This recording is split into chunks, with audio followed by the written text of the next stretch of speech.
Oh baby, baby, the reason I breathe is you. Boy, you've got me blinded. So, jetzt hättet ihr ja auch schon mal den durch. Grüezi wohl, meine Damen und Herren. Willkommen zu Metal Servola Folge Nummer 33. Was hast du jetzt gemacht? Auch da ihr mich stressen, dass ich mit dem Mikrofon anlange. Aha. Ja, das denke ich langsam mal richtig drin. Ja. Du Sexgrüßel. Wenn ich schon mit der Britney Spears ihrem 16-jährigen Hit Me Baby One More Time komme, langst du da ins Mikrofon rein. Ja, voll. Geil. Ist perfekt. ASMR Metal Servola ist back. Jawohl. Ja, ich muss sagen, klasse, dass wir so lang schon machen. Ja. 33 Folgen. Ein paar Gäste haben wir schon im Podcast gehabt. Und es kommen ein paar mehr. Also, es wird lustig das Jahr. Ein paar Gäste. Vielleicht artet die nächste Folge mit Gästen nicht so hart aus wie die letzte. Ja. By the way, ja, Mr. Luki und Rada, das war im Fall unser Ernst mit dem 12-Stunden-Ding. Da ziehen wir durch, da machen wir. Was haben wir gesagt? Wir haben gesagt, wir machen einen 12-Stunden-Livestream. Und dann habe ich den Luki mal gesehen und er so... Am nächsten Morgen haben der Rada und ich so darüber geredet und dann so, ich glaube, die zwei meinen das ernst mit einem 12-Stunden-Livestream. Ja, fix. Ja, das meinen wir auch ernst. Das ist dann doch ein Plan. Aber weißt du, wie dass wir es ernst meinen können? Wenn El Toni uns einen Kasten schicken, ja, wäre optimal. dass wir 12 Stunden Podcast aufnehmen können. Ja, voll. Energie brauchen wir. Wir brauchen Koffein. Wir taggen euch jetzt einfach, wir machen jetzt einfach mit Metal Server das Gleiche wie mit dem Taylor Swift Factory Racing Team. Wir taggen jetzt El Toni so lange, bis sie uns einen Kasten El Toni schicken. Außer El Moriti, wo mal alkoholfreies Bier schicken. Ist nicht schlecht. Ist auch geil, aber das Problem ist, das hat halt kein Koffein. Ja, Koffein brauchen wir schon. Also entweder El Toni oder Nocco. You know who you are. Sorry, Nocco das sind so Fitnesspumper-Sachen. Ja, ist einfach 3 Red Bulls in einer Kanne, oder? Ich meine, ist schon klar, das ist shit. Keine Ahnung, das Einzige, was ich trinke, ist Mate. Alright, du bist ein Purist. Ich bin so ein pure Earth-Lover. Ja. Ich bin so ein Hippie-Kant. Voll. Aber wir sind zurück. Wir schnurren mal über unsere schöne Schweizer Metal-Szene. Was da läuft, was da nicht läuft. Was könnte besser laufen. Was könnte besser laufen, ist, dass ihr alle ein Konzert kommt. Ich bin am Architects-Konzert, das war schon fast ausverkauft. Es gab für Deli viele Leute, die sind ihr alle an Local-Shows. Ja, stimmt, oder? Ich meine, es ist schon ein wichtiges Bestandteil von der Szene. Dass auch, ich meine, alright, ist cool, bist du mal Architects schauen. Cool, du hast den Pat in the back. Sorry, aber willst du den nächsten Architects von deiner Region mal sehen, wo sie in einem kleinen scheiß Club spielen? Und dann kannst du erzählen in 20 Jahren, oder? Das ist mal eine Geschichte. Ich erzähle 20 Jahre. Weißt du, früher haben sie in der Mühle Bern gespielt. Noch nicht im Foyer vom Kiff. Eben, siehst du? Ich meine, hey, ich habe Paleface im Ebri gesehen. Sie werden nie mehr im Ebri spielen. Du hast es verpasst, weil du einfach nicht im Ebri an Shows kommst. Ja, aber zum Fernsehen Paleface im Ebri musst du auch wie nicht... Also das ist auch... Also, aber sie werden es nie mehr machen. Nein, sie werden es schon nie mehr machen. Aber wo Paleface im Ebri gespielt hat, habe ich ganz ehrlich Paleface auch nur wegen Yannick schauen. Ja klar, das sind wir supporten, oder? Aber das ist das Wichtige, go supporten. Deine Bruis und Brudine go supporten. Paleface nie im Ebri gesehen, by the way. Ich habe Paleface, glaube ich, das erste Mal live gesehen. Wo sie mit Landmarks gespielt haben. Ja, da bin ich auch gesehen. Nein, aber denkst du zum Beispiel, ja keine Ahnung, der nächste Architects, der nächste Bring Me, in einem Keller irgendwo im Piccadilly, gibt es noch Piccadilly-Brück? Ja. Doch, oder? Ja, oder im Berg, oder im Berg 21, oder? Dann kannst du die Erfahrung mal mitnehmen und einfach mit deinen Kindern und Enkeln nachher teilen, oder? Das ist schon geil. Und deswegen solltest du mal Local-Shows gehen, einfach zum deine coole lokale Teams supporten, also mit Fußball. Eben. Das macht ja auch niemand. Keine Ahnung. Ich schaue nicht Fußball. Du letztes Jahr mal Hockey-Match wieder einmal. Oder Hockey. Weißt du? Bob, ist das lustig. Geh mal, wie heisst, ich schaue so D3, D2 in Hockey, wie Fußball. Division 1, Division 2, Division 3. Was für Division 1, Division 2, Division 3 im Fußball, alter Bruder? Sind das nicht so wie Top-Teams, nachher ist schon die zweite Liga? Ja doch, aber das gibt es auch im Eishockey, ja. Alright, eben. Gehst du mal in die dritte Liga-Bands mal go supporten. Irgendwann werden sie in die erste Liga-Band und nachher... Sorry, nein, also Bands mit Drittliga, das ist jetzt unfair, weil Drittliga-Fußball ist wirklich einfach schlecht. Also Kreisliga-Fußball ist wirklich einfach schlecht. So Grümpi-Fußball kannst du wirklich nicht brauchen. Aber Bands, die halt einfach nicht erfolgreich sind, sind nicht unbedingt schlecht. Aber das meine ich nicht mit dem, aber irgendwo muss eine Band anfangen. Du musst mal anfangen mit den Slayer-Covers und so Scheiß, oder? Irgendwann fängst du ihnen eigene Songs zu schreiben, die sind gerade schlecht, aber... Jetzt war gerade wieder eine Band gewesen, so eine französische, das war eine Vorband von Novelist, die erste, ich habe den Namen vergessen, aber das ist auch wieder so eine Band, wo ich das Gefühl habe, so, ja, die haben einfach auch wieder Geld in die Hand genommen, darum ist ihre erste Tour jetzt gerade das. Und wie heißt du? Ich habe den Namen vergessen, ist mir jetzt wie noch nicht eingefallen. Alright. Ja, aber eben... Halt einfach die erste Vorband von Novelist, könnt ihr nachschauen. Alright, ich gehe mal eure Homies mal unterstützen. Ich meine, jeder kennt jemanden, der sagt, er spielt in einer Band. Kann man sich in die Band schauen, vielleicht ist sie gut. Voll. Und deswegen sind wir da. Zumal die Lokale sind promoten. Melden selber rausgehen, fühlen die gehen. Kann man sich Playlist abchecken in Spotify. Und jetzt findest du euch auch in Patreon. Also, go check it out. Heute sollen wir wieder mal ein bisschen recappen. Kannst du mal erzählen, was du so gemacht hast? Heute wird nicht so lange gehen, weil der werte Herr Silvan muss knapp eine Stunde fort. Wo musst du gehen? Das ist gut, ja, ich muss noch das Konzert. Wer spielt?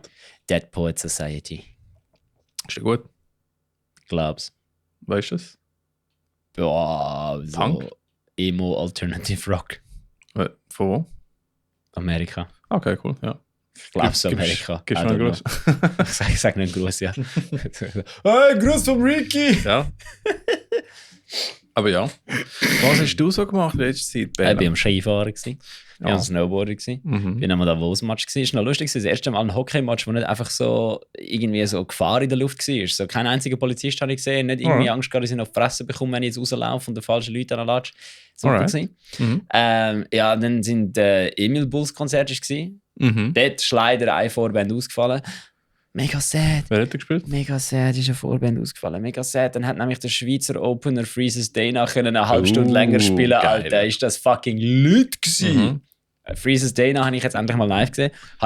Muss ich noch. Habe ich noch nie live gesehen. Habe ich nur von mein Zugführer aus dem Militär macht damals bei denen ein Licht. Der ist, glaube ich, mit ihnen letztes Mal auf Tour gewesen, was mit Clawfinger durch Europa gegangen sind. Oh, geil. Und darum weiss ich von dieser Band und ich habe das mal gehört und einfach so gedacht, Bruder, das ist ja Rage Against the Machine in hässig. Von dem her, es ist wirklich eine Top-Notch Nu-Metal-Band. Von mir aus können wir in der Schweiz ein Nu-Metal-Festival machen. Absolut. Freezes Dana, Secret, Mind Collision, Small District. Haben wir es etwa, oder? Ja. Ja, irgendwie. Versus. Ja, okay, gut. Vier Lab machen auch so. Ja, stimmt. Vier Lab macht das auch nicht Nu-Metal. Es gibt eben nachher so die Hybride. Ja gut, aber das Ding ist Secret, Mind Collision, Freezes... Nein, Secret, Mind Collision und das Small District machen halt so ein bisschen Nu-Metal-Core. Die machen wirklich so... genau, ja. So Puristen Nu-Metal gibt's weniger. Und Freezes Dana macht halt so... eher Crossover fast schon. Aber es klopft auch. Also das ist absolut insane gewesen. Die haben eine Lichtshow gehabt, das ist also hinten und vorne nicht mehr rausgekommen. Das war komplett Insanity gewesen. Geil. Wirklich, das Kiff einfach geklebt. Es hat geklebt im Kiff. Geklebt hat. Hey, das gefällt mir zu hören. Warte. Ja. Was hast du schon? Ja, keine Ahnung, erzähl du doch mal. Ich habe nichts gemacht, ich habe gamed. Ich habe Enshrouded gamed. Palworld habe ich nicht gamed, weil ich cool bin. Nein, ich kann niemand schon Palworld spielen. Aber nein, Enshrouded habe ich gespielt. Ist sehr cool, kann nur empfehlen. Survival RPG. Ist ein geiles Game. Richtig Valheim. Und jetzt bin ich... Also das ist ein RPG, nicht ein Panzerabwehrrakete? Nein, ein Role-Playing-Game. Roleplaying. Kannst auch RPG-Rakete. Ja, kannst auch Roleplayen, genau. So eine bist du. Und jetzt bin ich Helldivers 2 am Spielen. Sehr geil. Aliens töten, deine Teammates töten. Ist einfach geil. Ja. Ich sehe es auch aus den Outfits. Ricky hat Jogginghosen an, Stine, ich kann mich so raus, darum habe ich mich gut angelegt. Voll. Ja, ich kann so ins Büro. Bin ich jetzt so vom Büro. Du bist so einer, der am Bahnhof von mir so verächtlich angeschaut wird. Ja, genau. Und im Büro. Ich habe meine Kopfhörer verloren, Alter. Ich bin vorher mit dem Bus da hingefahren und habe nur so gedacht, der Scheiß müsste ich mir jedes Mal... Also, Alter, was ist mit... Also, erstens einmal habe ich gedacht, der Scheiß müsste ich jedes Mal hören. Zweitens, was zum Fick ist eigentlich los mit euch? Ja. Und drittens, was für... Ja, Anstand. Was für Schund, hey. Nein, Anstand habe ich nicht. Nein, aber ich bin nur am Gamen, am Bouldern. Natürlich am Parat machen für das Konzert, das wir diese Woche spielen. Ja, was wir spielen diese Woche das Konzert? Es gibt das Grillfest, Leute, am Sonntag. Oh, das habe ich voll verhängt. Ja, am 25. Nein. Februar. Fuck, das habe ich wohl vergessen. Du. Bald werden wir aufhören, euch stressen mit dem Scheiß. Ja, Nein, ich weiss, wir nicht. haben nicht nur ein Video gemacht, wir haben 2 Videos gemacht, wir haben eine Verlosung gemacht. Übrigens, Gratulation der Gewinner. Es ist fucking sick. Und nachher Hast du ein Ticket? Wenn du kein Ticket hast, kannst du ein Ticket kaufen. Es ist nicht so viel Platz für Leute. Von dem her ganz abchecken. Und wir werden nachher nicht so viel Platz für Equipment, Alter. Ja, das auch. Aber ja, nachher werden wir endlich aufhören, dem Grillfest zu promoten. Das heisst endlich? Aber, nachher haben wir wieder Kapazitäten, um das nächste Grillfest zu promoten. Genau. Falls irgendjemand falls irgendeine grosse Booking-Agentur uns buchen könnte für gratis Werbung. Wir sind wieder rum. Hey, langsam werden wir nicht schlecht mit dem Promoting-Ding. Ich glaube, dumm Schnurren können wir, ja. Also machen wir lustige Sachen dort. Ich habe noch einen Rant anzubringen an die ganze scheiß Schweizer Bevölkerung. Also fickt euch Knie. Benehmt euch mal. Ich war in Prag am Simple Plan Konzert. In einer Halle, die gleich groß war wie die Halle 622. Nein, sorry, wie der Hall. Es war eine niegelnagelneue Halle. Dort ist nach dem Konzert kein Abfall am Boden gelegen, kein Bier ausgeleert worden, nichts rumgeflogen. Es hat dort innen einfach Ordnung und Zucht geherrscht. Und auf dem WC hat es 30 Pissoir gehabt. Und weißt du, wie viel Pisse hat es am Boden gehabt? Keine Pisse am Boden. Alter, was zum Fick? Ich bin am Architects-Konzert gewesen, bevor die erste Vorband reingelaufen ist jedes WC verschifft gewesen. Was ist mit euch? Fickt euch ins Knie. Lernt einfach mal mit eurem Dreckspimmel die eure Schüssel zu treffen. Es ist nicht so schwierig, ihr gottverdammten Untermenschen. Das ist ja fast, als ob es Japan wäre. Hätte ich nicht gedacht. Ja. Geil. Wirklich, Mann. Ja. Hört doch einfach so fest. Dann, weißt du, trinken ist okay, saufen ist okay, kein Problem. Aber wenn du mit dem scheiß Pimmel das WC nicht mehr draufschalten, dann fick dich. Dann ist verloren. Fick dich einfach, es ist grusig. Das sind alles grusige Wichser. Ja. Alle. Okay, ja. Grüße, du. So, jetzt habe ich mich wieder beruhigt. Ja. Aber ja, cool. Habe ich so schnell etwas gemacht? Ja, stimmt, ich hatte das erste Mal Gitarrenunterricht in meinem Leben. Alright. Das allererste Mal. Wer ist der gute Lehrer gewesen? Das allererste Mal Gitarrenunterricht gehabt, und zwar mit dem Yannick von Paleface. Der Yannick von Paleface macht jetzt Unterricht? Yannick, Paleface Svizzero. Du hast schon öffentlich Unterricht anbieten? Paleface Svizzero. Ja, er hat mit mir das einfach mal testen, weil er über Patreon anbieten Gitarrenunterricht zu geben. Und das hat gut funktioniert. Von dem her folgt ihm doch mal auf Instagram, wenn ihr wollt, Gitarrenunterricht habt bei ihm, wenn ihr irgendwie Paleface-Songs lernen, wenn ihr sonst etwas wollt. Willst du Hassigs Beatdown lernen und deine Gitarre zum Squealen bringen? Oder, wenn ich gemerkt habe, willst du einfach Thrash Metal Riffs auf Drop G spielen? Das auch, ja. Weil er hat es vorgespielt, dann gemerkt, dass wir nicht die gleichen Dings hatten. Dann hat er ein bisschen aufgestimmt und ich ein bisschen runtergestimmt, glaube ich. Dann hat es getönt. Haben wir in der Mitte getroffen. Genau, dann habe ich es einfach mal auf einem Standard-Tuning gespielt nachher und dachte, das ist ein Slayer-Riff, Alter, geil. Ja. Von dem her, ja, eben. Er hat auch gesagt, ich soll das gerne im Podcast sagen. Darum. Cool. Ja, gerne abchecken. Rennet Yannick hinten im Internet, rennet Yannick nicht hinten im richtigen Leben. Das wäre creepy. Wie ist er in Instagram zu finden? Heißt, glaube ich, einfach Yannick Paleface, oder? Yannick Paleface. Yannick.plfc. Yannick.plfc in Instagram und nachher... Sorry, also wenn ihr den Yannick von Paleface nicht auf Instagram findet, sind ihr selber schuld. Voll. Yannick. Wenn ihr eine Anleitung braucht, zum ihn finden auf Instagram. Ja, Yannick PLFC, alles zusammen mit 2 N. Und da kannst du mal sein Patreon anschauen, wo er nicht markiert hat in seine Bio. Er ist ja momentan auf Tour, darum ist es nicht drin. Ja. Trotzdem, ein Linktree wäre schon cool. Aber das sagen wir nachher. Ja, jetzt geil, Mathe. Der Bruder hat ja auch noch nicht angefangen damit. Okay. Ist noch nicht offiziell. Darum habe ich gesagt, in Zukunft, ihr könnt ihm folgen, falls ihr das wollt, weil es wird dann sicher ein Announcement kommen, wenn er es macht. Ich bin fast im IMS Hate Mode reingegangen. Alright.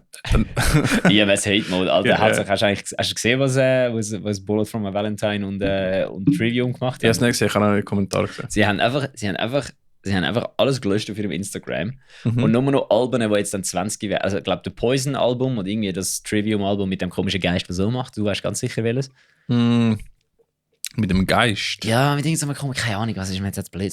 Wenn es nicht Requiem ist, dann interessiert mich nicht. Requiem, Alter, Martin, ich muss das Trivium. Ich weiß auf Instagram. Und die hat das gemacht und das Einzige, was ich auch denken konnte, Roman wird hässig. Instagram. Dann der Roman so, das ist der Joel, der hässig wird, wegen Grid posten. Und ich so, shit. Trivium. Und Trivium. Oh nein, jetzt... Jawohl, da! Der Da haben sie es Grid-Post- schon wieder verkackt, die Doppel! Der Grid-Post ist verschoben. Der Grid-Post sieht schon wieder scheiße aus. Der Joel hat recht. Der Joel wird immer recht behalten. Und es ist einfach Ascendancy. Ja, okay, geil. Ja, ich mache gerade einen Screenshot und schicke es gerade an den EMS-Boy. Ja, der Nico hat eben das Gefühl, dass die zwei Alben werden beide gleich alt und Trivium und Bullet for Valentine machen den Co-Headliner-Tour, was jedes Album spielt. Ja, Was absolut sick wäre. Anyway. Wo ist die Gruppe mit fucking EMS? Sie heisst... sie heisst... Der Wurstmayhem. Wurstmayhem, genau. Screenshot. Ja, jetzt, okay, in dem Fall, ja, also viel mehr ist nicht so gelaufen. Es ist noch nicht so viel gelaufen, Alter. Also sind ein paar Songs rausgekommen in dieser Zeit. Ich meine, jetzt haben wir... Also für den Recap ist nicht so viel gelaufen. Nein, weil mir einfach langweilig geworden und ja, wir machen einfach weniger. Oh nein, weißt du was? Ich habe ja heute Morgen, hat einer von uns zwei einen Teaser gepostet in die Instagram-Story. Ah ja, stimmt, ja. Weil einer von uns zwei hat die Idee gehabt für eine neue Rubrik, weil er ein bisschen viel Zeit hat. Neues Segment im Metal-Server. Genau, weil er in den Ferien ist, der hängen. Im Wurst-Universum. Genau, im und das Segment heisst, schreib einen Song wie S-E-S-W. Warte. Schreib einen Song wie S-E-S-W. Alright. Und dann habe ich mir gedacht, also hat einer von uns zwei sich gedacht, können wir einfach mal probieren, einen Song schreiben im Stil von der Schweizer Metalband. Ja. Und einer von uns zwei, ich wollte jetzt keinen Namen nennen, hat das heute Morgen gemacht und mega happy gewesen. Und dann hat einer von uns zwei das Gefühl gehabt, hey, ich schicke das mal einem anderen. Und der andere hat dann das Gefühl gehabt, ja Bro, schon geil, aber ich mixe das noch richtig heute Abend. Darum ist das Video noch nicht jetzt rausgekommen, sondern wahrscheinlich erst morgen. Ja, das ist recht anständig für einen 10-Minuten-Mix.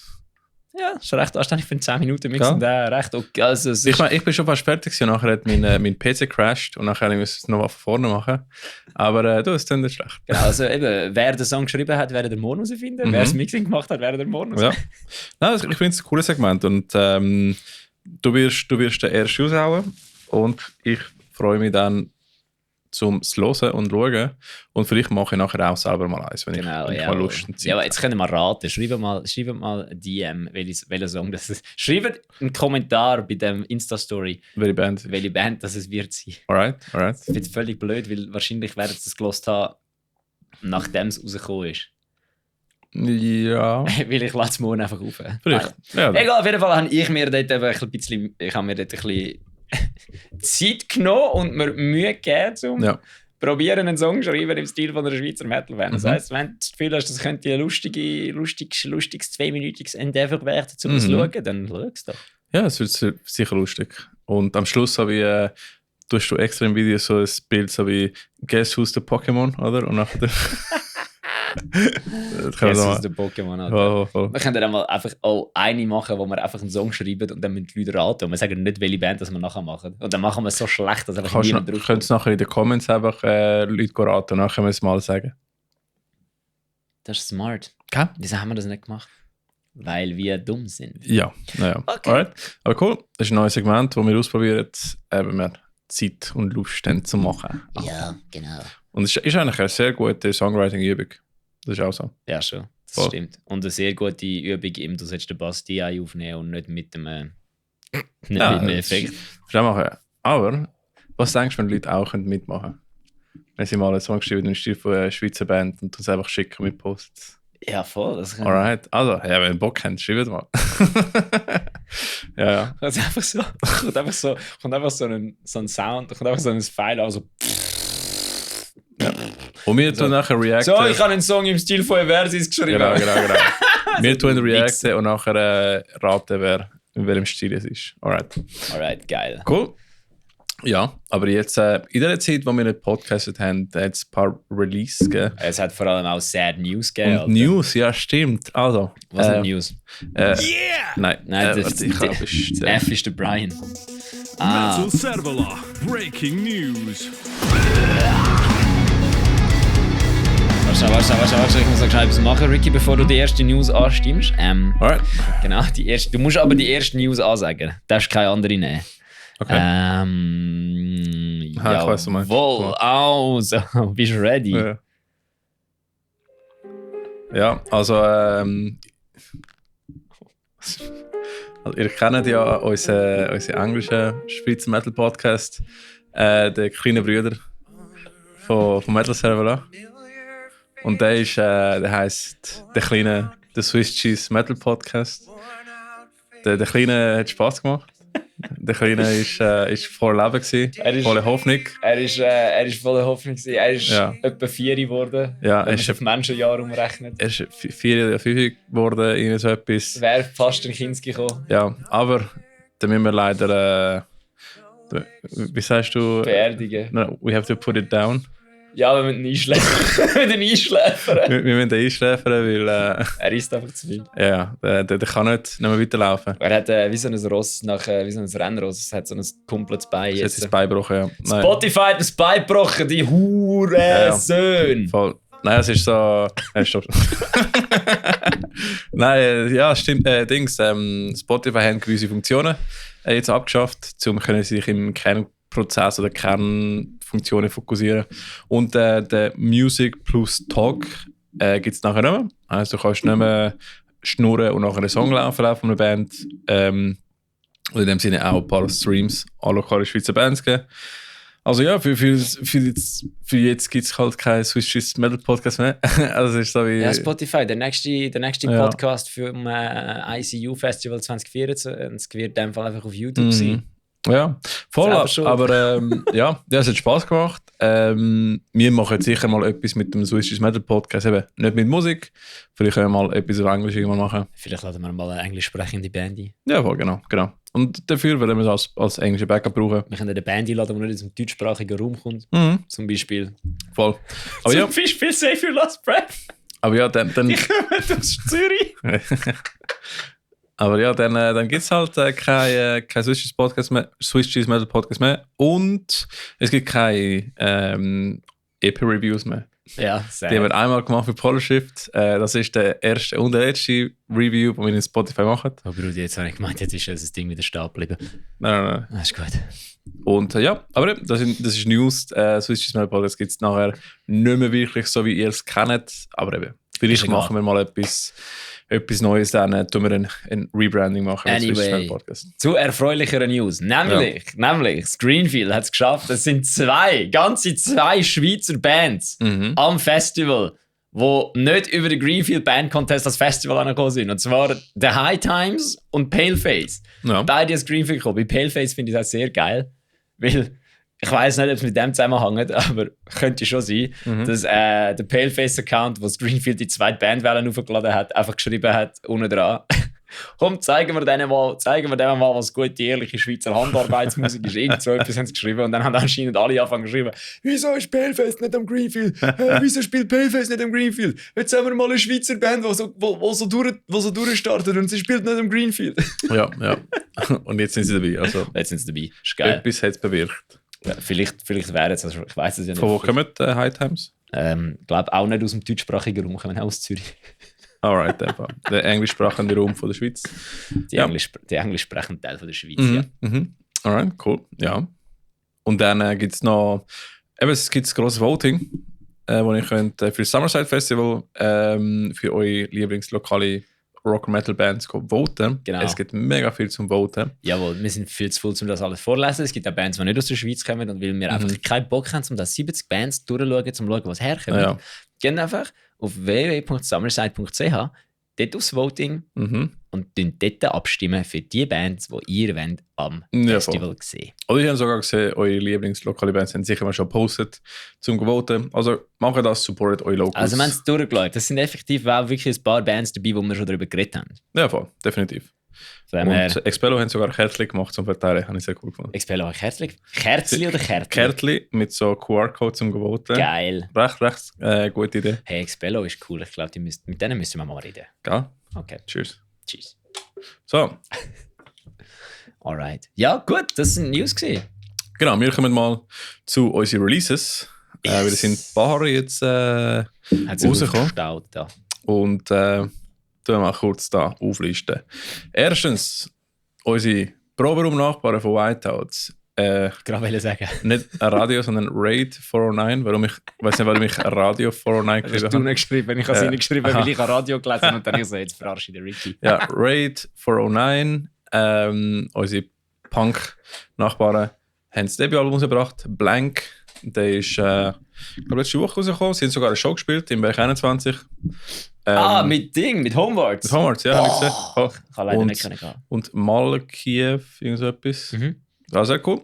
Gratuliere, Jungs. Gehen Sie mal hören, wenn ihr mal auf Punk steht. Wie du. Mhm. Und, Muss ich noch machen, ich habe leider keine Zeit gehabt. voll, ich habe es auch noch nicht abgecheckt, aber den will ich sicher noch hören. Jawohl. Dann, ist das ein Single? Ist das ein Album?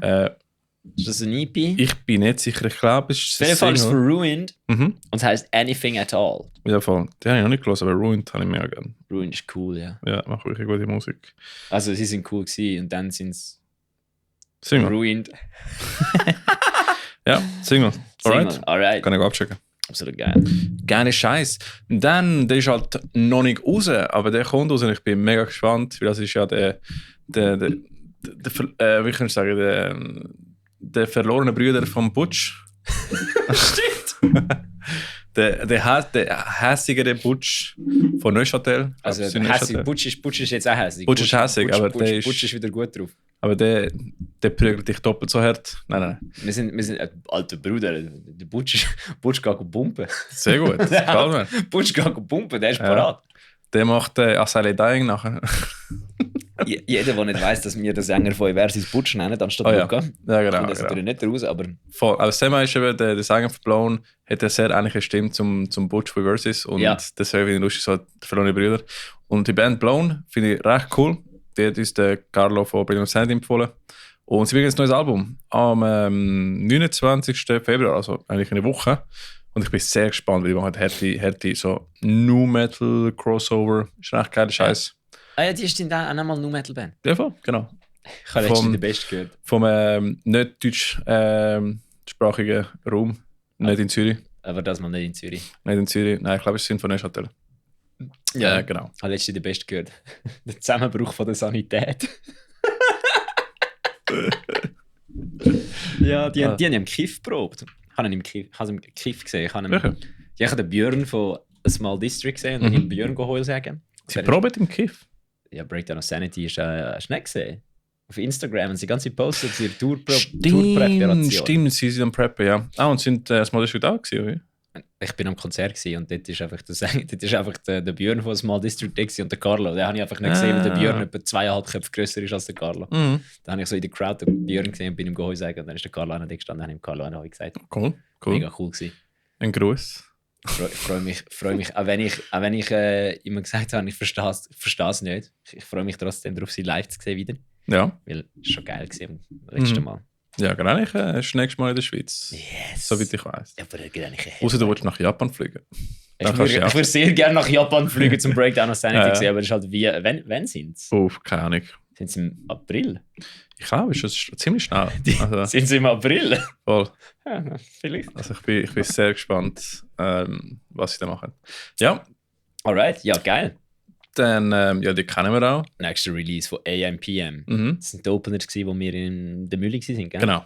Das sind auch geil. Die Auch haben, French. Die haben Melodeathcore gemacht. Auch French. Mhm. Korn als Core-Band. Also French, einfach Schweizer, ja, Schweiz, logisch sind Frankophon. es Schweizer. Wir reden da über Frankophon. Schweizer Bands. Wir sind da die Metal SVP. Mhm. Nur Schweizer Bands da. Die Metal Volkspartei. Ja. Genau, darum, ja, AMPM hat ein neues Song Übrigens, rausgebracht. scheinbar redet sie nicht Hochdeutsch im Süden von Deutschland. Nein, sie redet Schwäbisch. Ja. Aber Das ist absolut nicht mal vielleicht ich Deutsch. finde, es ist gleich. Nein, das kann er jetzt sagen. Schwäbisch und Hochdeutsch, das ist nicht dasselbe. Alright. Anyway. AMPM. Schaffen wir es, den Song noch zu sagen, oder? Ja, sicher. Okay. AMPM hat einen neuen Song rausgebracht. Der heißt Serpentine. Mhm. Hast du gelost? Ich habe es gelesen, ja. Ich bin im Skilager letzte Woche, ich habe keine Zeit, um das Zeug zu hören. Darum, Klöfter? Ja, der Klopfen. Ja. Klöfter ist geil. Dann, ich muss sagen, den habe ich glaube noch nicht gelesen, aber ich habe es auf Instagram gesehen, deswegen habe ich den auch genommen. Wichtig, postet eure Sachen auf Instagram, das ist eben gut, dann sehen wir, nachher müssen wir es promoten. Und zwar, es ist die Band Exa, die Thrash Metal macht Jawohl. und jetzt ein neues Album rausgebracht. Trash Metal. Ah, warte schon, ist das die Band? Left in Shards. der Stadt sind von Berlin, what the fuck? Folgen wir eine Berliner Band? Eine Stadt ist eine Band von Berlin. Hä? Ich komme nicht raus. Ist es aber die Band? Okay, ist Berlin der Fall? Ja, in dem Fall gehen heim. Sicher In dem nicht. Fall entfolgen.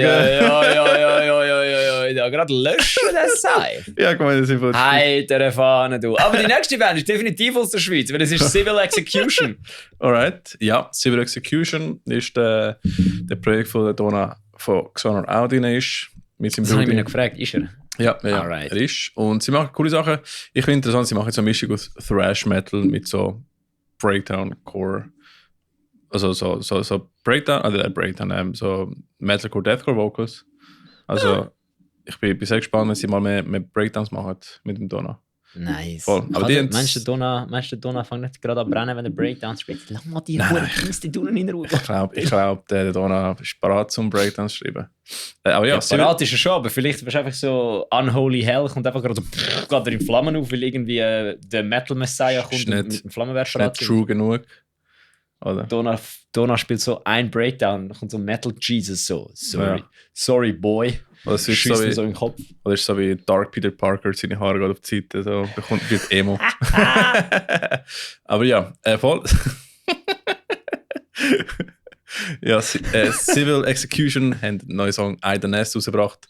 Ich bin sehr gespannt, was die Jungs da machen. Ich glaube, es geht in eine coole Richtung. Ist nicht eine Mischung, die jeden Tag siehst, so Thrash mit Core. Also von dem her sehr cool. Wieder so. Dann der nächste Song freue ich mich mega, weil ich bin den mega viel am Hören. Ich weiß nicht, ob du den viel gehört hast. Ich habe keine Zeit gehabt. Der einzige von diesen Songs, den ich bis jetzt gehört habe, ist der nächste und der übernächste wird mir dann einfach schon mal gezeigt. Ja, okay. Nein, Dings, also ich muss sagen, ein Song, den ich jetzt konstant am Hören bin, ist Untamable von Final Story. Und das ist einfach ein sehr guter Song, sehr geile Hook, sehr coole Songstruktur. Ich finde einfach sehr cool. Ich glaube, es ist einer der besten Songs, die Final Story bis jetzt gebracht hat. Es tönt nach Final Story. Ja, Final Story ist heute eigentlich richtig gute Songs. Voll. Also die Songs, die schreiben, sind wirklich solid. Voll. Aber der Chorus hat mir wirklich gepackt. Finde ich sehr cool. Also, können Sie mal hören. Untamable Final Story. Ja, ich würde sagen, der Chorus ist... Du bist nicht dabei am letzten Konzert von ihnen, gell? Also dort in Baden, wo es mit Vicious Rain und Moment of Madness gespielt haben, Das gell? war am Freitag, oder? Auch nicht Probe gehabt. Ihr hure weit, hure Whiteouts, Alter. Ja, aber da haben wir Probe für Ruination Fest Wir am gehabt. Freitag proben, jedes Mal. Ihr werdet uns so kaputt machen, weil ihr einfach jeden Freitag probt. Ja, das ist gerade vor dem Ruination Fest, glaube ich. Und dann sind wir hart am Probe gewesen. Ja. Wieso spielt Ruined eigentlich nicht am Ruination Fest? Gerne, gute Frage. Nächstes Jahr vielleicht. Days of Ruin, wieso spielt Ruined nicht am Ruin? Voll. Jetzt hätte ich hier Urination Fest gesagt. Ja. Was alle am Pissen? Dann kann Ruined mit Days of Ruin. Das WC von der Hall, einfach alle Ja. am Pissen. Das Urination Meistens Fest. kann Ruined mit Days of Ruin mit Voice of Ruin spielen. Es gibt nicht mehr mit Ruin. Es gibt sicher noch etwas mit Es Ruin. gibt sicher noch etwas. Ganz sicher. Voll. Aber ja, eben, ganz mal hören. Ich finde den Song mega cool. Final Story, Untamable. Geil. Dann, nächster Song. Ja, Ist. Mami, ich will Architects schauen. Ricky, wir haben einen Architekt zu haben. Das ist absolut unnötig. Also, ich sag's nochmal. Ricky, wir haben Architects die High. Hey Mami, ich will Architects schauen. Ricky hat gefressen, wir haben Architects die High. Wirklich? Ja, los. Genau, und es ist zwar... ist natürlich ein Witz, aber es hat so Architect-Vibes, deswegen finde ich es cool. Ja, es hat Vibes. Ich habe es allen gezeigt, so, hey, schau mal, es hat voll Architects-Vibes. Es tönt voll nicht wie Architects. Ja, es tönt auch nicht wie Architects. Logisch tönt es nicht wie Architects. Das ist Porn. Ja, eben, Thorn haben einen neuen Song, Fractured Memory. Und ich muss sagen, die Pitched Screams, die erinnern dich mega Architects und die sind sehr gut gemacht. Also ich meine mehr, das mit dem Architects ist mehr so, der Ricky und ich meine, das ist ein Kompliment, weil der Song so gross aufbauen ist, dass es könnte ein Architect-Song sein. Nicht weil er tönt wie ein Architect-Song. Wir sagen nicht, es ist eine Kopie von einem Song oder so. Nein. Es ist cool, wenn ein Vibe von einer Band in einem Song. Nein, er ist einfach der Song und das Video sind so krass gross, gut produziert. Gut, da musst du sagen, alles, was Thorn macht, hat einfach krasse Qualität. Mixes sind hochqualitativ. Der Live-Sound von Thorn ist einer der besten von Bands, die ich gesehen habe. Jedes Mal, wo wir zusammen gespielt haben, immer, sie tun einfach so wie, fuck man, ich muss meinen Ton wieder ändern. Soll ich sagen, wie das geht? Ja? Weißt du wieso? Wieso? Synthes. Sie haben hure geile Production. Ihre Gitarren-Sounds sind Synthes. Sie haben viel Synthes. Nein, aber eben, Production ist geil, Videos sind cool. Merch sieht geil aus. Ich meine, Thorn ist einfach das beste Beispiel von... Thorn hat den geilsten Sticker ever. Der leuchtige, der glänzige Thorn-Sticker, der bei mir an der Gitarre hängt. Der beste Sticker ever. Wenn du eine Band willst sehen als Beispiel, wo jemand, der es richtig macht und konsistent richtig macht, dann müsst ihr Thorns abchecken. Und deswegen gehen wir mal Fractured Memory von Thorn hören. Ich finde die Pitch Screams mega cool. Der Song ist sehr geil. Alles rundherum finde ich super. Ich schlage das nächste Mal, wenn wir an eine Show gehen, kommt irgend so ein Thorn-Ultra und prügelt uns selber. Die tönen von den Architects, die Wichser!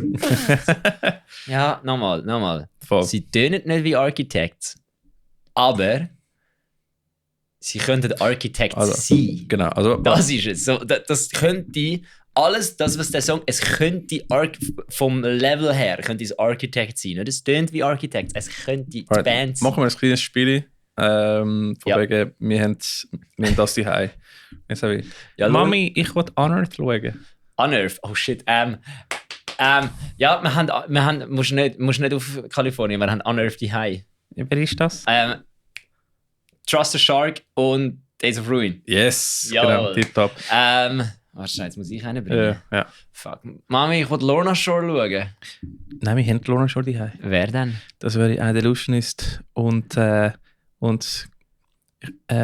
Dings, ich habe den Namen vergessen. Der ehemalige Frank Needs Help. Die Jungs von... ich habe den Namen vergessen.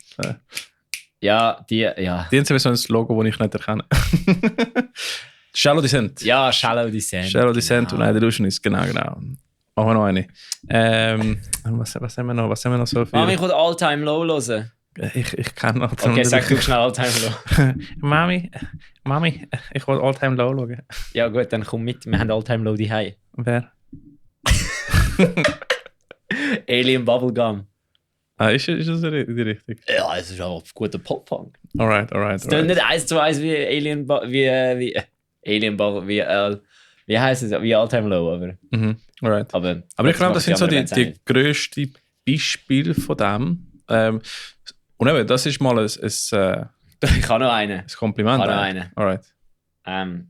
Sag mal, du würdest gern Oder sagst du und ich versuche es zu raten. Okay, Mami, ich würde gerne Sempiternal und ein Album voran Album Bring Me the Horizon hören. Da kommst du nicht drauf. Sempiternal? Ja, oder das ein Album voran. So altes Bring Me the Horizon? Nicht ganz alt, das nach dem Deathcore. Das ist schon alt. Ja, ist schon alt, so. Aber nicht die ersten zwei. Das ist... Eigentlich müsstest du drauf kommen. Wer spielt Bring Me Sound? Ich weiß nicht. Whiteout. Ja, so Bring Me spielen wir auch nicht. Oder? Nein, ich sage nicht, aber euer Song, euer Song Down the River, der hat für mich so richtig gute... ist es Count Your Blessings? Nein, es ist... Der mit dem langen Namen, mit dem Dings in der Hand. Mit dem Himmel und Hölle. Hell, something. There's a heaven, believe me, I've seen it. There is a heaven. Nein, there is a hell, believe me, I've seen it. There is a heaven, let's keep it a secret. Dass ich das weiß. Let's go eat my chicken. Also, einfach so etwas. Alright. Ja, genau. Das ist einfach das, wenn ich jetzt eine Band müsste in der Schweiz sagen, wo der Vibe hat von dem. Jetzt die neuesten Sachen zwar auch nicht mehr, aber... Aber ich verstehe auch nicht, warum der Mike einen englischen Akzent hat, wenn er redet auf Englisch. Ich weiß nicht wieso. Er ist nicht Engländer. Also, ja, boy. Er hat einen Ami-Akzent, wenn er redet? Nein. Er macht so, how you doing? I'm doing good. Hey. So. Fuck me. Ich habe noch nie wirklich gehört Englisch reden. Ja, dann geh mal der White House Podcast Episode 1 in YouTube schauen. Ich habe es einfach nicht gecheckt. Aber er ist einfach so gelernt, weißt du? Alright, ja, dann machen wir das doch so. Alright. Okay. Und speaking of Whiteout, am Freitag, vor dem Konzert, Smart.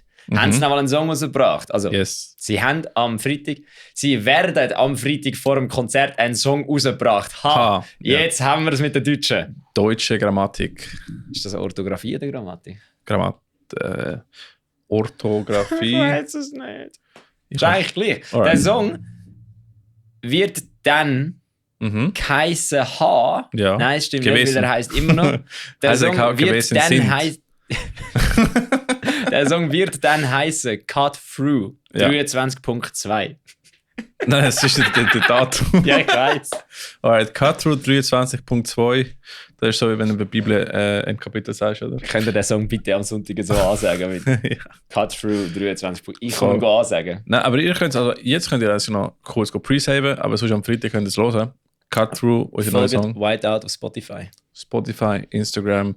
Wir sind sogar auf TikTok, lustigerweise. Ja gut, die haben den Mike. Logisch sind wir auf TikTok. Nein, der Mike ist ein TikTok-Star. Whiteout hat irgendwie 50 Followers. Aber er hat irgendwie so... Wie viel hat er? So 500'000 Streams? Ja, der Mike ist er ist ein fucking TikToker. TikToker. Er ist fucking lustig. Er ist TikTok als Person. Definitiv. Aber ja, geh mal Hast du Cut ein Through. scheiß Kostüm gesehen an der Halloween-Party? Oh, das ist so... Why? Wieso würdest du so etwas freiwillig anlegen? Ja, einfach am Schwitzen wie ein Schwein. Ja. Du bist ja ständig auf die Schnur gefallen, weil er über sein eigenes Kostüm Wie heisst der Charakter? Ich habe keine Ahnung. Er ist einfach Haar von oben bis am Boden und er ist einfach die ganze Zeit auf seine eigene Haar gestolpert. Ich glaube, er ist von der Addams Family, glaube ich. Ich bin nicht sicher. Das kann sein. Ja, voll. Aber ja, Easy. neue Song kommt raus. Gehen wir hören und nachher haben wir das Konzert am Sonntag. Den hast du mir auch schon gezeigt, gell? Ja. Ja, der ist geil, Alter. Ja, das ist cool. Weißt du, was der machen tut? Ah, was tut er? Der tut ficken. Ficken, Bruder, genau. Der tut ficken, der Song. Ja. Jawohl. Gut, ja, dann machen wir doch gerade weiter mit ein paar Konzerten, oder? Voll. Es kommen ein paar Konzerte jetzt. Einige, eigentlich. Ja. Und wir sind ein paar dabei. Und die sind nicht chronologisch... Egal. Genau, Nein, also doch, einige einigermaßen. Konzerte. Und Machen wir den zwar... anderen vorher. Der zweite vorher, der ist erst am 1.3. Wir müssen sowieso noch etwas anderes zwischendrin schieben. Was? Ich sehe das Wurstfest nicht. Ich sehe das Grillfest auch nicht drauf. Also. Am 25. Februar. Weil wir es so wenig erwähnen. Weil wir noch nie darüber geredet haben. Ja, und nicht Tickets verlost haben fürs Konzert. Absolut keine Werbevideos gemacht haben. Ja. Keine. Und auch nicht einmal vielleicht die ganze Zeit Siamese tagged haben in unseren Instagram-Stories. Ja, voll. Sie müssen sich schon fragen, was sind das für fucking komische... Die haben entweder kommen die einfach an und denken sich einfach so gar nichts, weil sie einfach nichts davon mitbekommen haben. Oder sie kommen an und denken sich so, ihr seid die fucking Weirdos. Ja, genau. Ihr seid die, fickt euch. Und dann also gehen sie zum Veranstalter so, Backstage, die? Nein. Die können von mir aus draussen in den Parkplatz hängen. Ja. Ja, voll. Aber ja, das Grillfest Sonntag. Also wenn die Podcast rauskommt, dann in 3 Tagen oder 2 Tagen oder so. 25. Februar im Exil Zürich. Es ist früh fertig. Ihr könnt vorbeikommen. Es ist am 10 Uhr dicht. Fertig. Genau. Aus. Du kannst dich am 10:15 verpissen wahrscheinlich. Genau. Es ist um 10:30 die Hause. Es fängt früh an, es hört früh auf, kannst noch heim gamen. Das ist alles gut. Also komm mal vorbei, es wird geil. Ich gehe nicht früh ins Bett, nicht so, verarscht mich nicht. So, ich muss am Montag früh aufstehen, als ob du vor dem 11 ins Bett gehst. Lüg mich nicht an. Ja, voll. Ich weiss, dass du dich alleine in Schlaf heulst.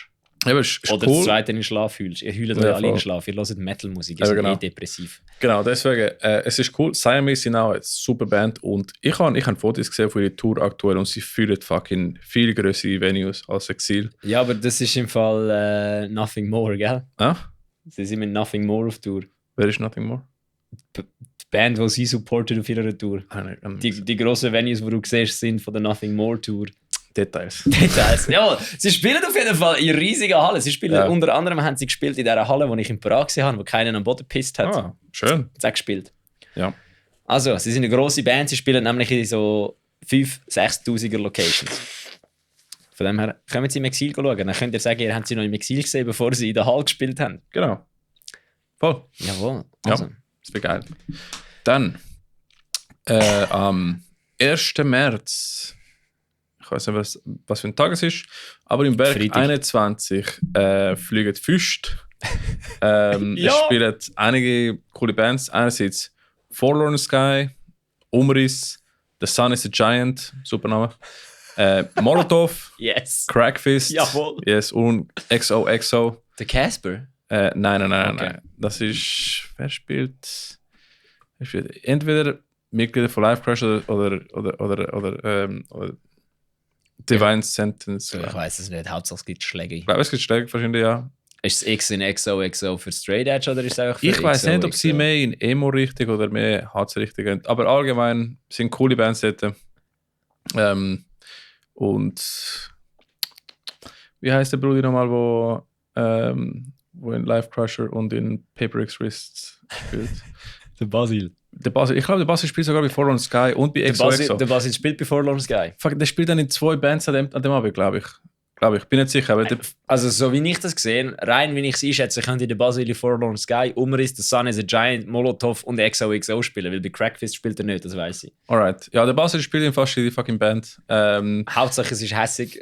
Immer wenn ich einen Dude gesehen mit einem Mustache, denke ich, ist der Basil. Oder? Immer wenn der Ned Flanders rum ist. Ja, genau. Wenn der nicht Flanders rum ist, dann weißt du, es fickt und es fliegen die Füße. Und das ist wahrscheinlich der Basil. Genau. Genau. Dann, was haben wir noch? Genau. Wichtig, wir sind Medienpartner dort. Und zwar, wir sind auch dort vor Ort. Jawohl. In Huttwil. In Huttu! Im Provisorium Huttwil. Am Jawohl. 2. März spielt. Comaniac! Ja. Und Days of Ruin. Ich habe gemeint, du machst wieder. Und Days of Ruin. Und Days of Ruin. Ich als Gitarrist von einer anderen Band. Und ich bin auch Gitarrist von einer anderen Band. Ja, nein, mehr, weil es war doch bei Days of Ruin, wo alle Stories gemacht haben und uns tagged haben, fragen, was macht der Genau. Bill auf der Bühne bei Days of Ruin? Genau, du siehst aus wie der Silvano sieht aus wie ich. Und Funny, man heisst ja fast gleich. wir können euch auch mal umtischen und immer ein bisschen merken. Das könnte man, glaube ich, wirklich. Moment, weißt du, wie merken? Wie? Indem dass ich bei Days of Ruin einfach kein Toner-Treffen auf der Gitarre richtig schäbig würde spielen und er bei Wert jetzt wahrscheinlich jedes Lied würde besser spielen wie ich. Möglich? Bin mir fast sicher. Voll. Aber ja, wir gehen mal am 2. März im Provisorium Huttwil, weil Comaniac und Days of Ruin spielen. Genau. Es wird cool, es wird geil, es wird lustig, Comaniac, Fresh Metal, hässig. Days of Ruin, hässig. hässig. Schweizer Annerv, hässig. Yes, definitiv. Im Provisorium Huttwil, auf dem Land. Geil. Ich bin noch nie gesehen. Günstiges Bier. Ich bin noch nie gesehen, ich weiß nicht, dass Huttu auf dem Land draussen ist, weil ich dort dann eigentlich in der RS war und wahrscheinlich das Bier darum sehr günstig war. Alright. Gehen dort hin für guten Fresh Metal, guten hässigen Metal und günstiges Bier. Das. Wir sehen uns heute. Bis dann, ciao. Voll. Dann am 10. März im Dynamo Zürich. Ich weiß nicht, ob oben oder unten. Oh, scheiße, ja. Es ist im Werk 21, ich weiß es. Ich Es muss ist noch im Werk schauen, bei der 21. einzigen Band habe ich das Logo nicht können lesen. Also, dort spielen Arun, A Small District, Another Approach und Can't Read Logo. Ich muss Can't mal Read schauen. Logo, meine favorite Band momentan. Ich habe den Flyer gesehen, ich habe das Logo nicht können ablesen. Sorry, ich finde, man sollte jetzt einführen, wenn man den Flyer, wenn man das Logo auf dem Flyer nicht kann lesen kann, dann hat die Band nicht verdient, mit dem Namen genannt zu werden. Warte schnell. Kannst du das lesen? Ist das Diabolical? Das ist Port of Call. Port of Call ist das. Oh nein Gott, das ist Port of Call? Das ist Port of Call. Jesus, Mann, ich kann es wirklich nicht ablesen. Haben Ja. sie es mal geändert? Ich weiß nicht, aber ich weiß es auch nur, weil ich letztens das Logo bei einem Port of Call Post gesehen Aber habe. schau, sie haben da ein anderes Logo. Der sieht besser aus. Und da haben sie ein anderes Logo. Und ein anderes Logo. Holy shit. Sie haben ja 3-4 Logos, Mann. Alright, anyways. Da ist auch ein anderes Logo.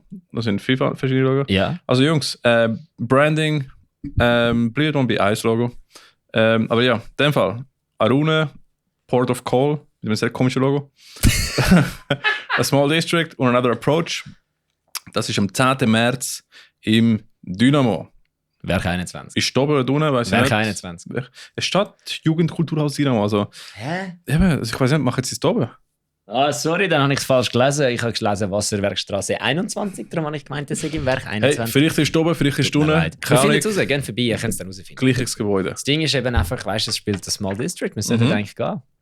Eigentlich schon. Die wollte ich Eigentlich wieder mal schauen. Es spielt das Small District, Alter, geil. Aber ich glaube nicht, weil ich habe dann etwas vor. Weil Ja, ich und kann, jetzt, mein Gedanke war eben, shit, ich kann nicht gehen. ja. Das ist 10. März. Wollen wir mal schauen? Ah, nein, du kannst auch nicht gehen, Bruder. Wieso? Ja, Bullhead Festival. Oh shit, das stimmt ja. Das ist ein Sonntag in dem Fall. Ja. Oh shit, ja, das spielen wir. Das spiele ich. Und da bist du auch dabei. Ja, ich bin auch dabei. Voll. Ja, aber da sind wir am Bullet Festival. Tut mir leid, aber es wird geil. Sorry, Another Approach. Sorry, Small District. Sorry, Port of Call und sorry, Arun. Ich werde es wirklich kommen. Hey, falls ihr nicht am Bullet Festival sind, dann geht mal die Bands schauen. Port of Call hat einen neuen Sänger, der Kevin.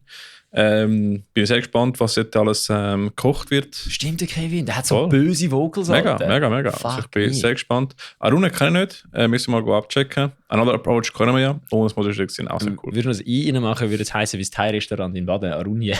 Alright, ja, das ist... J, sorry. Das ist echt Coincidence. Aber voll. Dann. Nächstes Konzert. Was gibt's noch? Am 16. März gibt es 2 Konzerte. Tatsächlich. Der erste, wo googlen. Wo wir sind, ist Fear Lab, also ist Fear Forever Tour 2024. Stimmt, aber das haben wir ja gar noch nicht geredet. Genau, also erzähl mal, was ist Fear Forever? Also, Fear Forever ist so folgendermaßen. Und zwar haben der Sascha und ich von Fear Lab mal darüber geschnurrt, dass wir vielleicht ein paar Gigs spielen das Jahr zusammen. Dann hat der Sascha das Gefühl gehabt, hey, Bella, komm doch mal auf Winter, dann könnten wir mal ein Meeting machen wegen diesen Konzerten. Dann komme ich dort an, dann stellt mir der Sascha einen Flyer an und so, da 10 Konzerte oder 9. Bands haben wir quasi noch nicht alle, aber da können wir sicher mit Hilfe von euch noch etwas machen. Und ich so, das stehen schon 9 Daten. Also, ja, Daten sind fix. Und ich so, ja geil, dann spielen wir jetzt so eine kleine Tour. Und es wird geil, wir spielen, also Tour ist indirekt, wir spielen jetzt ein paar Weekender-Shows, also einfach Freitag, Samstag.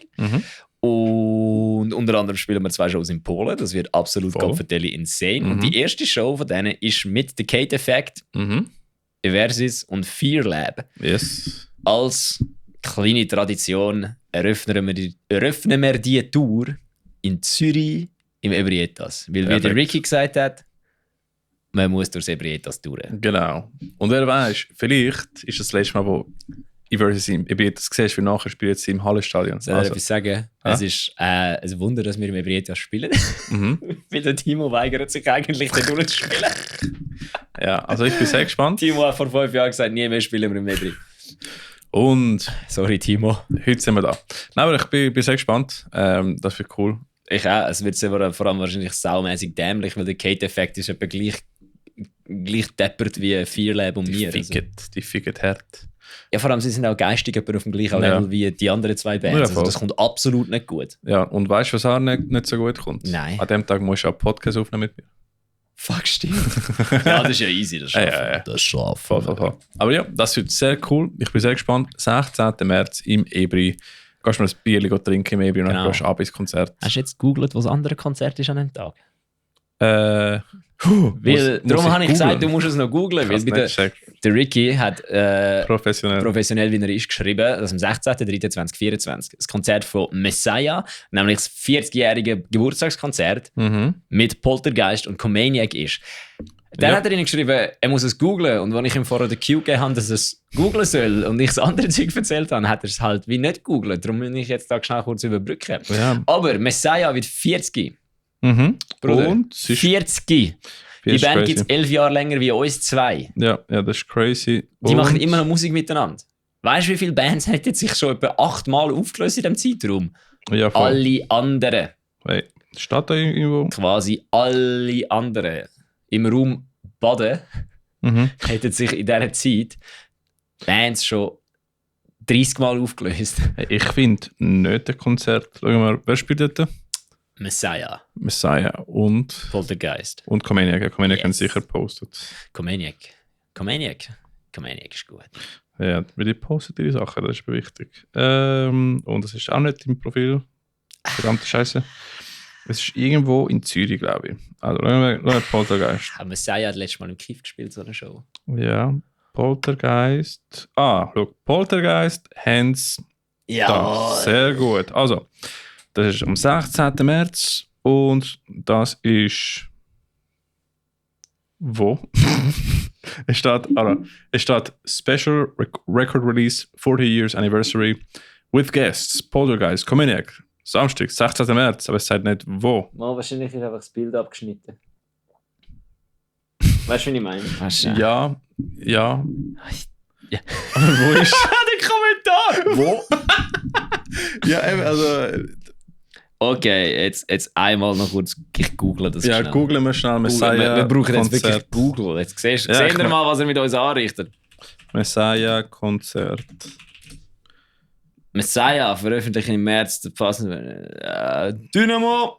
Ja. Dynamo Zürich, oben. Cool. Also, 6. März. 40 Stutz Vorverkauf, 45 Abendkasse. Also Cool. ich nehme an, es ist oben. Es wird Thrash Metal laufen. Es wird Oh, Thrash Metal mit Geschichte. Also jetzt mal abchecken. Genau, was ist als nächstes? Am 23. März, die Woche drauf also, Ja. in Radolfzell. Dort tun wir Schweizer Metal exportieren. Schweizer Metal exportieren. Das ist gerade bei Konstanz. Dort spielen, in Deutschland, an der Swiss Metal Night, Ja. spielen Drill, My Last Hour und Choke Damp. Ja.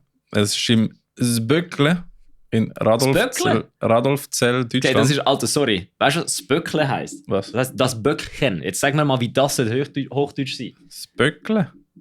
Ja, eben. das ist der Bock. Ja, das Bock. Also, Oder ich bin einfach komplett falsch. Aber ich nehme an, Ja. das Böckle. aber du, wenn ihr mal wollt, Böckli, kann ich so ein eine Bock. halbe Stunde von der Grenze fahren, um mal Schweizer Bands zu unterstützen in Deutschland.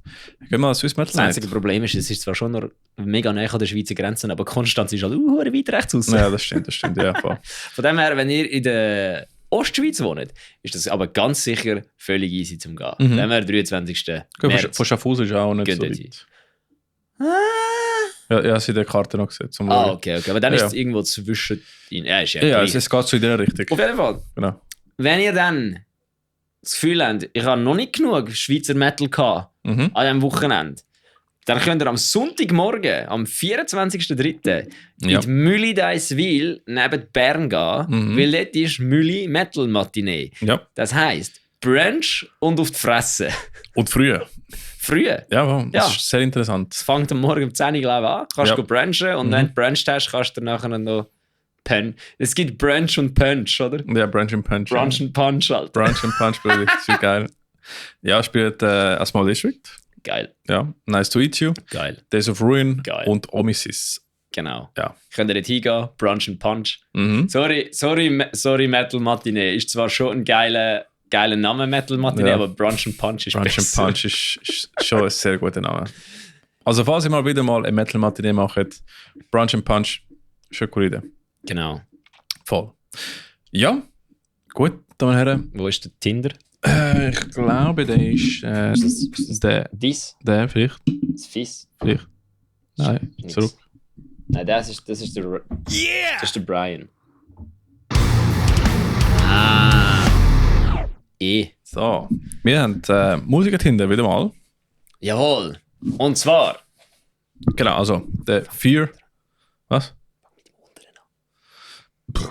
Alright, also. Mind Patrol suchen noch Sänger, glaube ich. Also ich habe die noch nicht veröffentlicht, dass sie einen Sänger gefunden haben. Weil der Sänger, was ich hatte, hat aus gesundheitlichen Gründen nicht weitermachen können. Wirklich schade, er hat einen super Job gemacht. Aber ich suche jetzt einen neuen Sänger und deswegen, wenn du auf Thrash Metal stehst, dann schreibst du mal die Mind Patrol Jungs und tust mal mit denen mal singen. Genau, das ist Okay. doch sick. Mhm. Und Fear Forever Tour, also Tour von Eversis und Fear Lab. Fear Lab und Eversis, so rum. Mhm.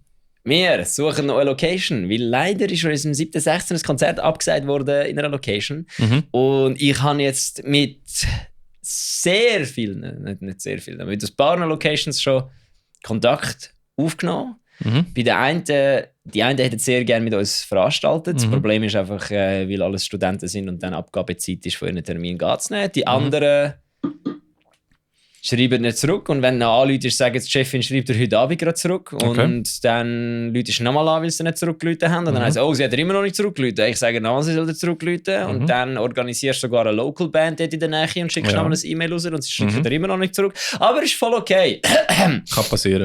Palazzo, ist okay. Palazzo, ist okay, ist wirklich okay. Palazzo Chur. Sind sie nicht am Verkaufen? Wenn wir Palazzo nicht- Chur? Weiß nicht, nein, keine Ahnung. Hat gemeint. Palazzo Chur, es ist wirklich okay. Also, wir würden nicht, also in Graubünden spielen ist sowieso ein bisschen weit weg, oder? Das wäre voll langweilig. Ein bisschen weit weg. Von dem her, es wäre auch so, dass Reed ich kann gerade nicht dabei wäre. Von dem her. Ich kann gerade so sagen, wenn ich das schon spiele. Local Band wäre vielleicht sogar Reed, je nachdem. Wenn es Palazzo Chur, ja. vielleicht halt einfach mir mal wieder auf meine E-Mail antworten, könnten wir zusammen arbeiten. Ja. Aber ja. Dings, da lobe ich mir so, der Yannick hat mir Kontakt gegeben zum der Sunset Bar in Martini. Den habe ich geschrieben.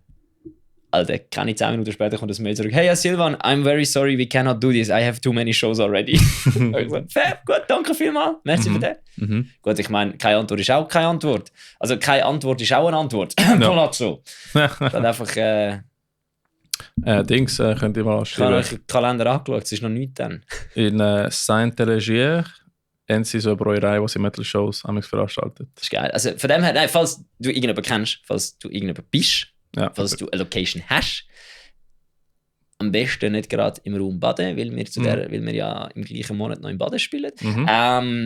Auch Süddeutschland wäre kein Problem für uns. Süddeutschland, Norddeutschland, Tessin, Norwegen. Kein Problem für uns. Norwegen ist vielleicht ein bisschen weit, aber... Südafrika. Taiwan. Nordkorea. Kim Jong-un läutet uns an. Hallo Silvan, ich hätte noch eine Show für euch. Ja, voll. Also, wenn er uns alles stellt. Hey, das kannst du nicht Nein sagen. Und fliegt, ja dann. Ja. Easy. Nein, aber eben, falls du irgendetwas weißt, irgendetwas kennst, bitte Freitag, 7.6. Wir suchen noch unbedingt eine Location. Ja. Danke. Voll. Nein, Fear Forever wird cool. Ja, das wird saugeil. Das werden 9 geile Shows. Ja. Hast du schon mal ein paar von diesen Shows können wie kann ich sagen, erwähnen, außer die im... Ja, eine, wo ich gesagt habe, ich habe keine Lust, um an meinem 30. Geburtstag ein grosses Fest zu machen. Und dann kommt der Sascha, hey, am 22. Juni spielen wir in Werk Baden mit Whiteout und Last Chance to Say Goodbye. Und ich so, Sascha, ich will nichts machen an meinem Geburtstag. Er so, musst du auch nicht. Viele den Geburtstag. Ich muss anscheinend spielen, ich muss anscheinend die grösste Show auf der Tour. Ist dann. Ja. Aber ja, ist okay. Ja, voll. Das wird lustig. Es wird sicher lustig. Ich kann alle mit mir meinen 30. feiern und darauf anstoßen, dass ich alt werde und zerbrechlich. Ich muss einen Kuchen organisieren und auf die Bühne bringen. Lass mir nicht anrühren, ist alles gut. Hey, warum nicht? Keine Ahnung. Das könnten wir auch. Das wird auch das nächste Metal. Das wird der nächste Wurstsalat, wo wir der nächste Film. Weil ich kann jetzt schon Tickets kaufen für das Konzert. Ich kann schon Tickets kaufen und wir werden uns sicher genug stressen fürs nächste Grillfest. Weil das Werk Baden ist nicht so gross. Genau. Es ist fast sogar ein bisschen kleiner als Exil. Das heisst, du musst dich fast schon ein bisschen mehr beeilen, um ein Ticket zu kaufen. Ja. Weißt du was? Tu mir trotzdem mal die Shows vom April kurz sagen. Weil ich habe mich erinnert, wir haben einen, wo wir auch Medienpartner sind. Oh ja, vor allem das Ding ist auch, wir haben wie gleich auch schon April. Also das ist schon halb. Eben, also es ist... Hey! Ich war dich im Werk. Kein Stress. Mach schnell, ist kein Problem. Gut, in dem Fall. Also. Look, also machen wir schnell die Shows in April, sodass wir sind auch Medienpartner bei der einen und das müssen wir sagen. Aber in April gibt es coole Sachen. Zwar Days in Revolt Festival 2024 ist ein Festival, das von Fueled by Fear organisiert ist. Das ist in der Kantine Bülach. Und da spielen Fueled by Fear, New Killers, Shadows Far und Hunted Like Thieves. Also es wird ballern. Und wenn wir dort sein, wären wir egal, wie wir abklären. Aber ich wäre dabei. Das wird geil. Und ich muss sagen, Kantine Bülach ist eine geile Location. Jo. Das ist wirklich einmal bin ich um dich zu schauen und es ist cool. Genau, das ist Days in Revolt Festival 2024. Check jetzt mal ab. Dann. Fueled by Fear Shadows. Das sind aber noch grosse Events. Eben, das sind gute Events, ja. Geil. Dann, am 13.04. ebenfalls in der Kantine Bülach. Ja. Ragefest. Absolut böses Line-Up. Reforge, Cancel, Unified Move und People Die at the Fair. Warum haben sie es mir an diesem fucking Tag machen? Das habe ich auch gedacht. Jungs. An dem Tag muss ich spielen. Da kann ich nicht dabei sein. Ist mir Genau. Und zwar beim was auch immer Kamigawa. Genau. Der was auch immer Kamigawa. Wie heisst das Jahr? Medienpartner sind. Saviors of Kamigawa? Saviors of Kamigawa. Genau. Saviors of Kamigawa. Weil Betrayers of Kamigawa ist letztes Mal gewesen. Savior das Breath's Own Festival. Ja. Wo genau. wieder im Werk 21 ist. mit dem absoluten infamous VR vs. Bar Team. Genau.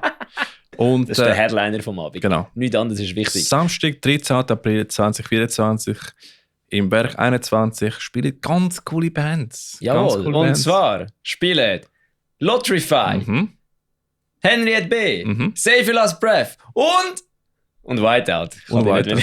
Genau. Voll, also wir spielen dort, es wird cool. Ich freue mich mega. Die Kamigawa-Shows mit Save Your Last Breath sind immer geil. Also ich bin sehr gespannt. Und das letzte Mal hat sich auch ausverkauft. Also es war die letzten 2 Mal ausverkauft gewesen. Also von dem her... Kaufen Tickets. Es wird keine Abikasse geben. Nein, wahrscheinlich nicht. Letztes Mal haben die Jungs auch etwas ganz Spezielles gemacht. Sie haben, es ist ausverkauft gewesen, aber es hat noch so 15 Tickets für die Abikasse. Ja, ich so wie, dann kommen mehr als 15 Leute da und meinen, es gibt Tickets und nachher gibt es keine Tickets. Können sie einfach ausverkaufen, oder? Nein, das ist schon smart gewesen. Der Demi hat da schon einen Plan dahinter gehabt. Ja, ich denke, das ist dumm. Weil nachher gibst du Hoffnung, wenn es eigentlich ausverkauft ist. Ja, selber schuld. Ja. Und nachher stehen die Leute, das ist schon Marketing, nachher stehen die Leute dort und können rein. Und dann... Nachher musst du Leute wegschicken. Ja, aber jetzt lass zu. Und dann wollen die unbedingt das nächste Mal kommen und kaufen sich das Ticket früher. Dann kaufen mal das Ticket für Saviors of Kamigawa. Es wird geil, ja. Es wird geil. Das Wichtigste, Versus steht an der Bar. Ja, genau. Also kannst du mal mit uns chillen und schnurren und hängen. Das wird geil. Du kannst dich von mir abfüllen lassen. Definitiv. Gegen Bezahlung. Voll. Kannst Gin Tonics parat machen? Gin Tonics kann ich. Also, Whisky Colas kann ich auch. Wir sehen uns im Wasser immer Kamigawa. 13.04. im Berg 21. Sehr cool. Am gleichen Tag, wenn du keinen Bock hast auf Zürich, gehst du in Kantine Bülach und gehst mal aufs Ragefest. Ja, wäre ich auch gerne dabei. Ja, sehr gerne. Ja. Schade. Dann ein bisschen später, aber sagen wir es auch noch schnell, der Knife Party am 26. April im Ebri spielt Written by Witches, A Lost Gain und Path of Wrath. Haben jetzt Path of Wrath und Wrath of Alga schon mal miteinander gespielt? Unbedingt, das würde ich sagen. Voll. Gibt es etwas einen anderen Namen mit Wrath? Ich glaube nicht. Oder? Ich weiß nicht, aber Path of Wrath of Alga wäre ein absolut geiler Name für ein Event. Voll. Ja, voll. Path of Wrath of Alga wäre sick. Ich habe letztens eine neue Partei erfunden. AFDAFT. AFDAFT. Alternative für die AfD. Alright, ja.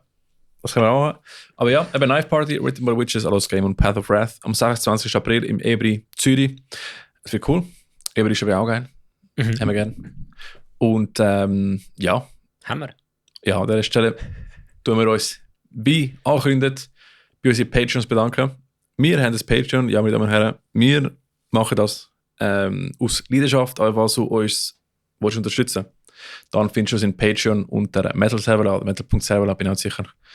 In Patreon, wir machen aktuell nichts Neues in Patreon, eventuell irgendwann. Aber wenn du einfach Bock hast zum Supporten und ein Bier zahlen. Genau, aber wenn es jetzt noch 2 Monate so weitergeht mit diesen 3 Sub, wie nennt man das? Patreons, die wir haben, habe ich endlich genug Geld auf dem Account, um dem Ricky ein paar Handschellen zu kaufen, dass er nicht ständig das Mikrofon da anlangt. Oder neue Stickers und neue T-Shirts und was auch immer. Aber ja merci vielmals an Tim von Poloshift, können Sie mal abchecken. Am Dave von Save Last Breath, du geiler Sieg. Und am Mystery... dass du immer sagst, für was zahle ich dich eigentlich? Voll. Und an unseren Mystery-Mensch, den LV oder LV.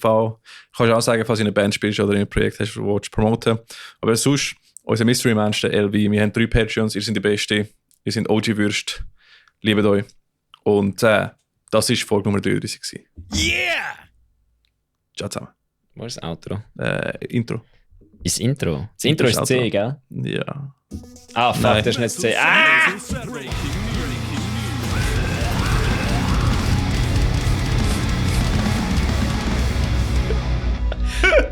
Lasst mich nie allein mit einem MIDI-Keyboard. Geil.